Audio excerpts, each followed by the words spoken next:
Chapter 1. Darkness and cool crisp air reigned in the subterranean passages. Her eyes shut as the alien voices chanting in the distance drifted to her.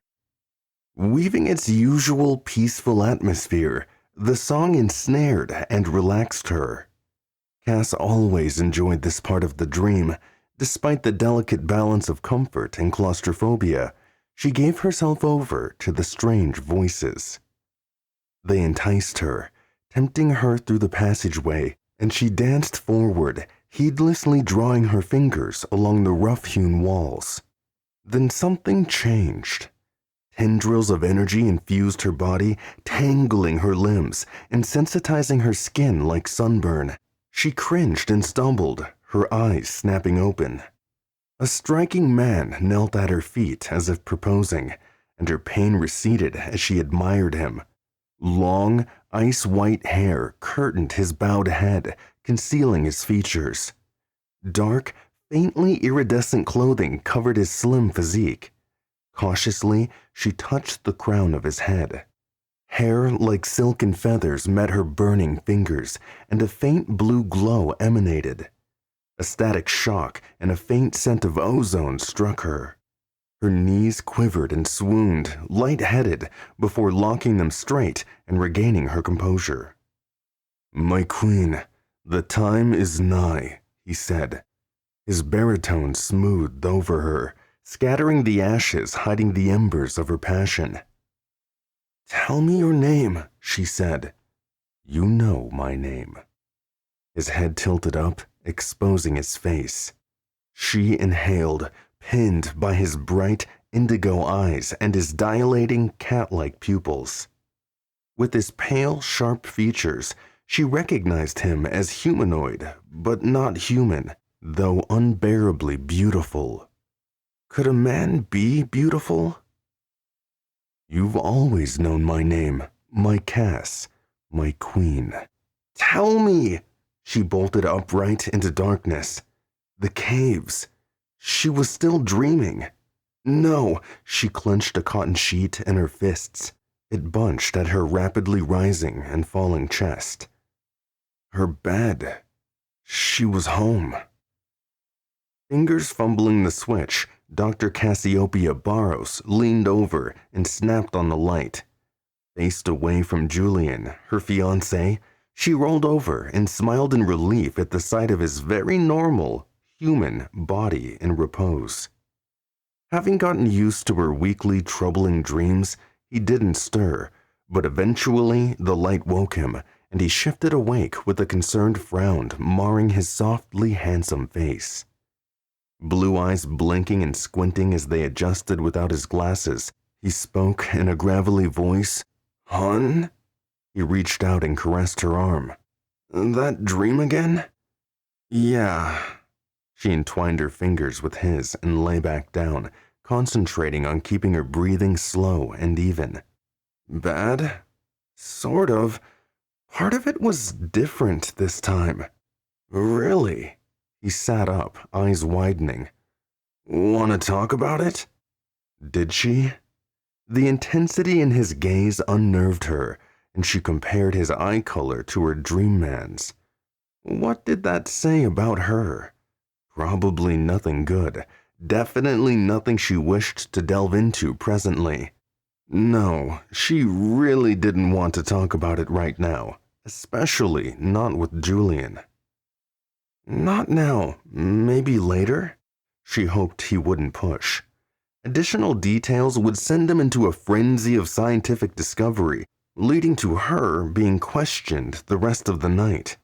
If, however, she set him up to pry, he'd probably back off. For now. "Oh, okay." Bingo. Then she quickly added, "I'm just tired, and we have a big day at the lab tomorrow."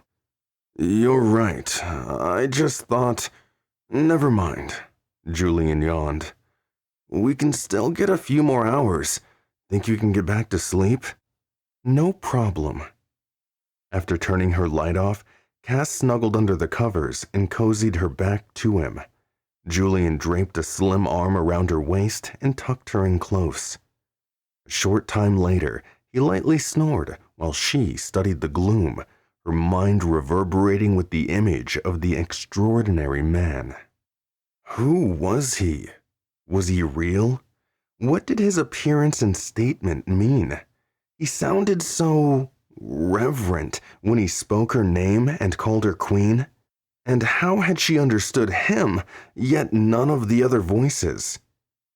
You've always known my name, my Cass, my queen. She shivered, not entirely sure why, and tried to sleep. They conducted their usual routine before work.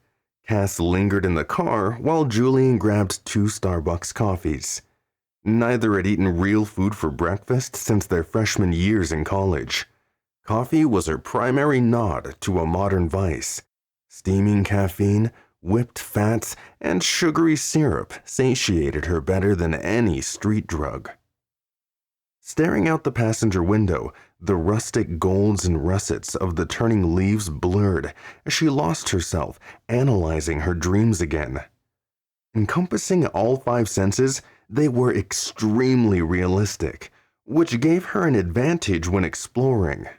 Unfortunately, their intensity tended to overwhelm her and made them self-limiting, however much she tried to stay.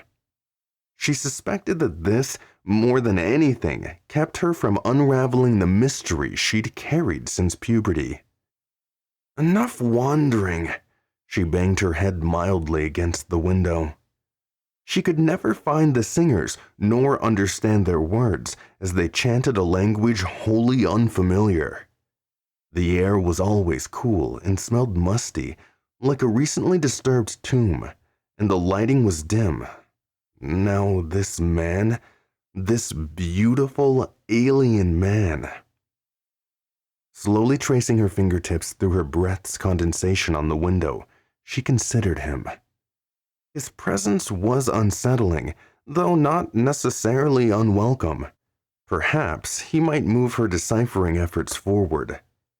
Clearly, years of intensive study and therapy hadn't cracked the safe on her subconscious. She would apply this new data to the puzzle and call her psychiatrist, Dr. Newton, for a session. You okay? Julian's question cut her high-speed thoughts, and she accidentally smeared her abstract finger art as she twisted to face him. He already sat in the driver's seat. She hadn't heard him re-enter the car. Mm-hmm. She gave him a reassuring smile as he handed her a coffee. Sweet, supportive, predictable Julian, she mentally sighed. He was an essential part of her life since they'd met in their first year of graduate school, and one of the few people who not only utterly believed in her project, but also truly understood her single-minded pursuit of it. Reaching over, Cass curled her fingers around his free hand as he drove. His hand reflexively tightened. His callus-free skin felt soft and warm, soothing her and bringing her back to reality. I've been thinking, he said. If the power-up is successful, maybe we can start making wedding plans. Yeah, maybe. Nothing fancy, just you, me, and our closest friends. Julian's single hand on the steering wheel blanched as his grip tightened. No family, of course. She snorted. Of course. I just want to make us official, he said, adding a wistful, finally. Don't you? Oh, yes, absolutely. Great, it's settled, he said, before they lapsed into silence. She'd agreed to the engagement more out of an obligation to satisfy Julian's male territorialism rather than any feminine, biological imperative. Not that she didn't love Julian. She did, very much, or at least as much as possible for her. She just never had a pressing desire to tie herself to any person. Love and romance seemed to be as unlikely as anything else in life to guarantee happiness. So she pursued her research passionately, and left love for seconds. It had worked so far. "We're here, hun." His fingers tugged hers. The easy drone of the engine was missing. She'd done it again, damn it. Wandering in her musings, she lost track of time. She needed to concentrate on her present surroundings to avoid her terrible tendency to detether mentally, occasionally at inopportune moments, as her mind problem-solved. "Oh, Jules, I'm sorry." Cass shook the cobwebs away. He'd already parked in the MIT faculty lot. She must have really zoned out this time, since it was at least 20 minutes from their usual Starbucks to the campus. How often did she lose herself these days? Hard to remember, but Julian always gently pulled her back to the world and kept her grounded, even when she resisted and resented him. He gave her a wry smile, then winked. "It's okay. Let's just get inside before the team gets too antsy." "Right." They grabbed their bags and locked the doors. Slinging her overstuffed leather messenger bag over her shoulder, Cass walked next to Julian through the morning college crowd. Generally, they avoided public displays of affection on campus, preferring an air of professionalism. But some days, like today, Cass's excitement bled over in a rare urge to grasp Julian's hand as the romantic architecture and landscaping touched a sliver of her softer emotions. She admired how the crisp morning sun illuminated his blonde features. She forgot how nice-looking he was sometimes. Julian started when Cass's hand slipped into his. "You okay?" "I'm great. Why?" "Oh," he nodded to their joined hands, swinging them upward and arching a brow. "No reason. Just feeling good this morning." "Me too." He squeezed her hand, subtly leaned toward her, and said, "It'll be fine." "Yeah, I know. Thanks." By unspoken agreement, they released their hand clasp, but continued smiling. They headed to their lab in the physics department sub-assessment, isolated from the main building for security and safety reasons. As they drew closer, more students and staff members recognized them, greeting them with variations of "good morning," and both returned polite nods.